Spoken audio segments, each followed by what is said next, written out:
પ્રાયોજક છે cancer healer centre, a new beginning.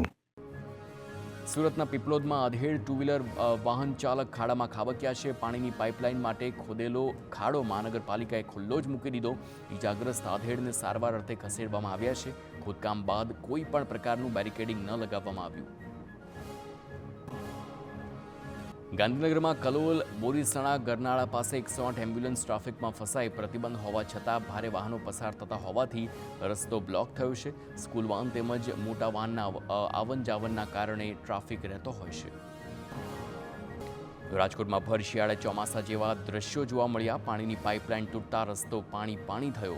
Ward number 1 Gandhigram વિસ્તારમાં તૂટી પાઇપલાઇન. હજારો લીટર પીવાના પાણીનો વેડફાટ. વડોદરામાં પાલિકાની ચૂંટણીનો માહોલ વધુ ગરમાયો. જિલ્લા ભાજપ પ્રમુખ સતીશ નિશાળિયાની મતદારોને ધમકી. ભાજપ ઉમેદવારને જીતાડશો તો મકાન તૂટવા નહીં દઉં, પણ જો દગો કર્યો તો કોઈનું મકાન પણ રાખવા નહીં દઉં. ચૂંટણી પ્રચાર દરમિયાન સ્ટેજ પરથી વિવાદિત નિવેદન. કરજણમાં ચૂંટણી પ્રચાર સમયે સ્ટેજ પરથી ધમકી આપી.